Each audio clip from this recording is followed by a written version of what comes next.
আসসালামু আলাইকুম। ঘুরে ফিরে অভিযান বই নিয়ে নাহিয়ান, বুকস উইথ নাহিয়ানে সবাইকে স্বাগতম।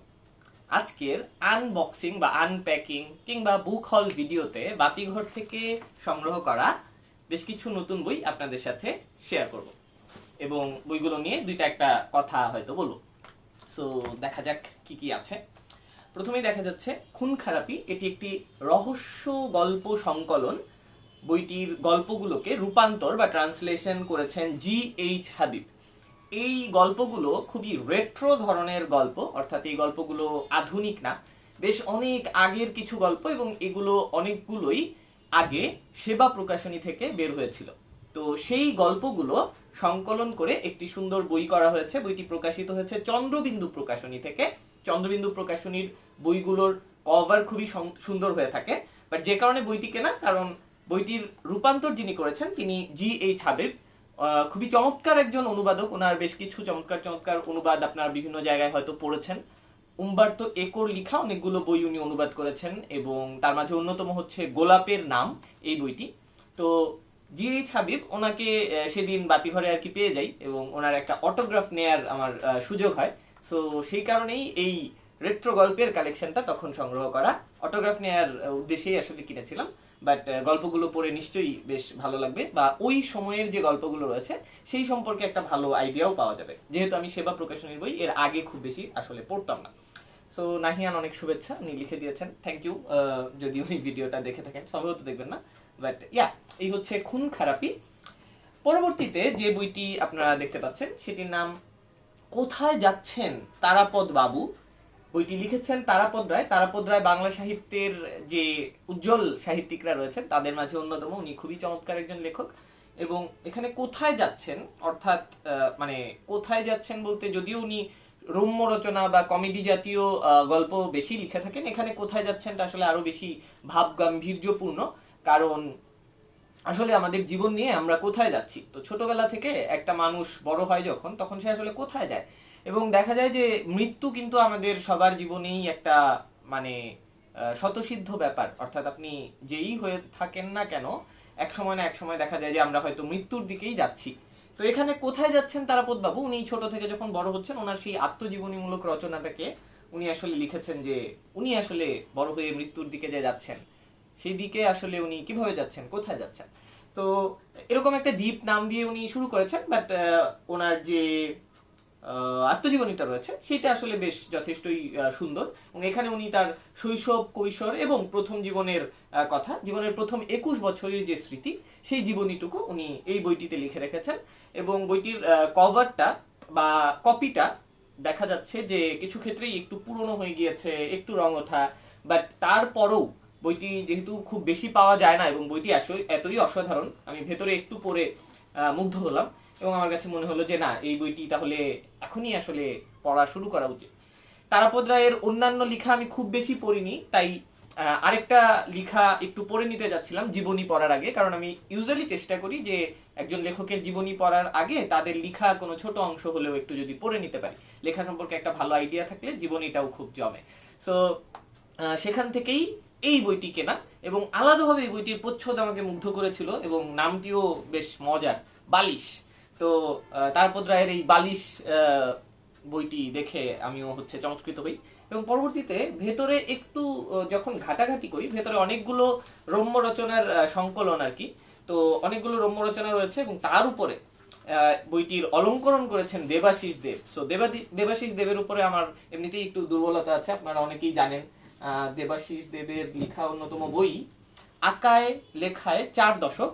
তো এইখানে দেবাশিস দেবের জীবন নিয়ে, তার আঁকাকি নিয়ে, লেখা নিয়ে অনেক কিছু রয়েছে। তো দেবাশিস দেবের আমি বিশেষ ভক্ত।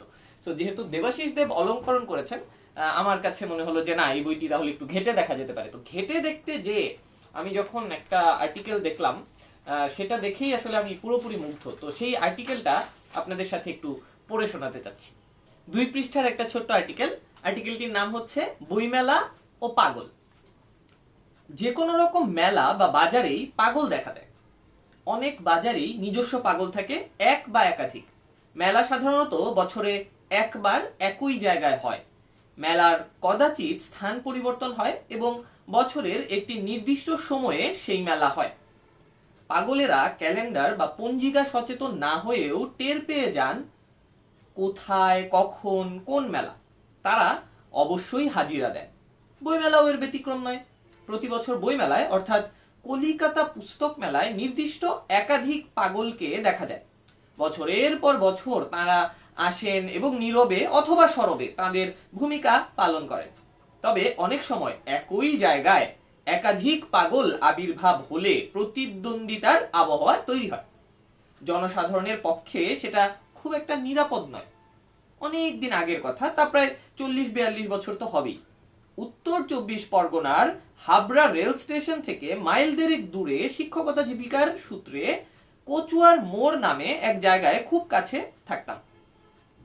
কচুয়া হলো অশোকনগর এবং কল্যাণনগর, এই দুইটি বর্ধিষ্ণু উদ্বাস্তু উপনগরী।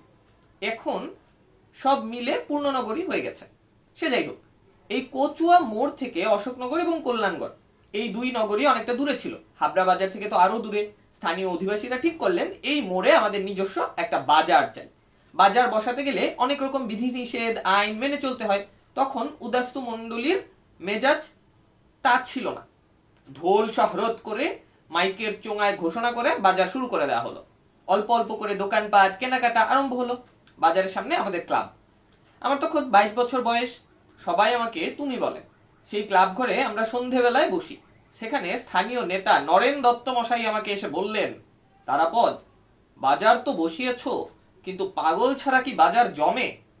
আমি তার প্রশ্ন ভালো করে বুঝতে না পারায় তিনি বুঝিয়ে বললেন, বাজার হাটে দুই একটা পাগল লাগে, তা না হলে বাজার জমে না। কিন্তু মারকুটে পাগল হলে আবার বিপদ আছে। পাগলের সমস্যা অচিরেই সমাধান হয়।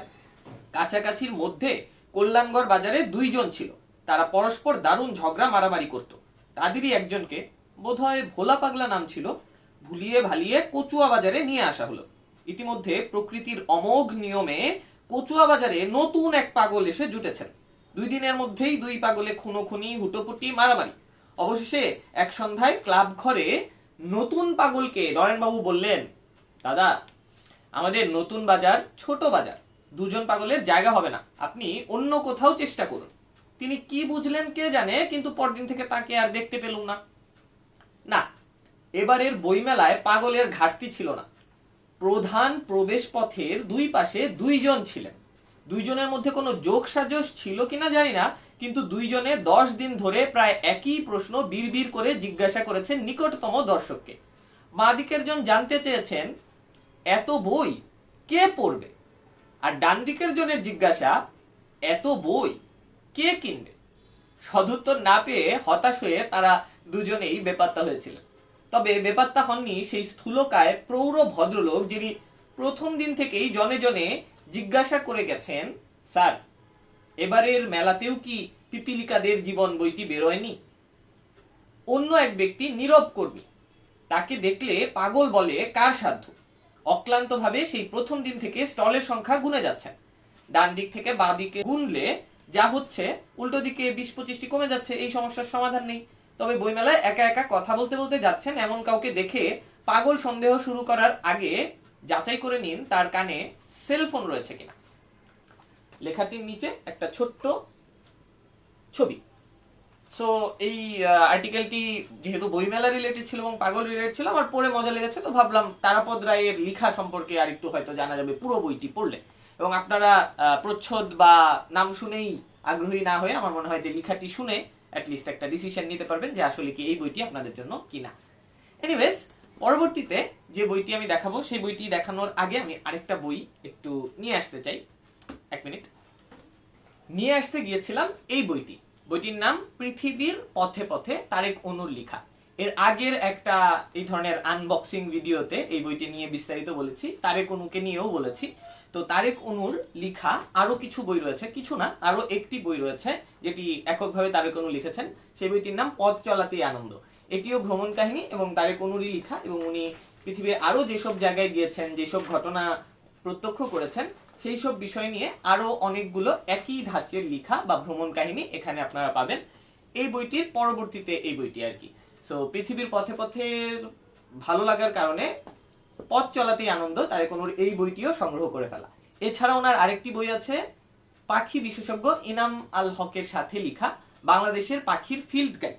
সো সেই ফিল্ড গাইডের বইটিও আপনারা একটু চেখে দেখতে পারেন। বইটির গায়ের মূল্য, ওই বইটির গায়ের মূল্য, ফিল্ড গাইডের ওইটির গায়ের মূল্য 700 টাকা। কিন্তু বইটি আসলে খুবই ওয়ার্থওয়াইল, মানে অর্থিত একটা বই, বাট যেহেতু দাম অনেক বেশি তাই ওইটি আর সংগ্রহ করা হচ্ছে না। পাখি বিশেষজ্ঞ বা পাখি নিয়ে আগ্রহী যারা, তারা অবশ্যই বইটি অ্যাটলিস্ট ঘেটে ঘেটে দেখবেন। ওকে, সো এছাড়া আরেকটা বই আমার সংগ্রহ করা হয়েছে, সেটি হচ্ছে সন্দেশ। সন্দেশের জুলাই 2021-এর যে সংখ্যাটি। সন্দেশ একটি বাচ্চাদের ম্যাগাজিন এবং অনেক প্রাচীন একটি ম্যাগাজিন, স্মৃতি বিজড়িত ম্যাগাজিন। এই সংখ্যাটিতে আমরা দেখতে পাচ্ছি যে রবীন্দ্রনাথের ডাকটিকিটের একটা ছবি রয়েছে। ওইটি পড়ার পর হয়তো বিস্তারিত আরো বলতে পারবো। সন্দেশ ম্যাগাজিন গুলো ভালো হয়, খুবই ফিল গুড টাইপের বই। অ্যান্ড অফকোর্স আরেকটা উপহার আপনাদের সাথে একটু শেয়ার করছি, গুফি থেকে পেয়েছি। গুফিকে আবারও ধন্যবাদ, খুবই চমৎকার চমৎকার বই তারা নিয়মিতভাবে পাবলিশ করে যাচ্ছে। এই মুহূর্তে যে বইগুলো আমার হাতে রয়েছে সেগুলোর নাম হচ্ছে বর্ণগল্প 3 এর সেট। বর্ণগল্প নামে ওনারা যে বর্ণমালাগুলো রয়েছে, সরয় সরায় রসই ক খ গ, এগুলো দিয়ে ওনারা ছোট বাচ্চাদের জন্য খুবই চমৎকার শিক্ষণীয় গল্প তৈরি করছেন এবং প্রত্যেকটা গল্পতে একটা করে অক্ষরকে খুবই প্রাধান্য দেওয়া হচ্ছে। সেই সিরিজের 3য় বই বের হয়েছে বর্ণগল্প 3, এবং সেই সেটের বইগুলো আপনাদের সাথে দেখাচ্ছি। সেটে মোট 5টি বই রয়েছে এবং এইবারের সংখ্যায় ব্যঞ্জন বর্ণ শুরু হয়েছে। সো ক দিয়ে আছে কয়ের গল্প কচ্ছপের জুতা, খ খ খ খ দিয়ে আছে খড় খড় জয়, গ দিয়ে আছে ক খ গ, গ দিয়ে আছে শূন্য শূন্য এলো গোনায়, গোনায় আচ্ছা গণনার গ, তো শূন্য এলো গোনায়। এরপর আছে ঘ দিয়ে সূর্যের ঘড়ি এবং ও দিয়ে ব্যাঙাচি বাঁচাও অভিযান, ব্যাঙাচি বাঁচাও অভিযান। ওকে, সো এই ছিল ক খ গ ঘ ও। আশা করি বইগুলো খুবই ভালো লাগবে। বর্ণগল্পের আগের বইগুলো আমি কিছু কিছু পড়েছি, এর চেয়ে আরো বেশি আনন্দ পেয়েছি ইমোশনাল ইন্টেলিজেন্স নামে ওনাদের আরেকটা সিরিজ আছে, সেই সিরিজের প্রত্যেকটা বই পড়ে। সেই সিরিজটা আমার পড়া শেষ, হয়তো সামনে কোনোদিন বিস্তারিত একটা ভিডিও করা হবে। ও আচ্ছা, একটা কথা তো না বললেই না, বর্ণগল্পের সাথে খুবই চমৎকার 2টা স্টিকার পেয়েছি বর্ণগল্প বা গুফির যে ক্যারেক্টারগুলো আছে তাদেরকে নিয়ে।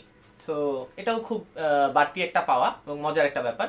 এবং আই হোপ যে অন্যান্য সেটগুলোর সাথে যারা অন্যান্য পাঠকেরা যারা কিনবেন বইগুলো, তারাও হয়তো স্টিকারগুলো পাবেন। আমি ঠিক শিওর না, বাট আশা করছি স্টিকারগুলো পেলে বাচ্চাদের জন্য খুবই আনন্দের একটা ব্যাপার হবে। সো এই ছিল আমাদের আজকের ভিডিও। আশা করি ভালো লেগেছে। সবাই ভালো থাকবেন, সুস্থ থাকবেন। দেখা হবে আগামী পর্বে।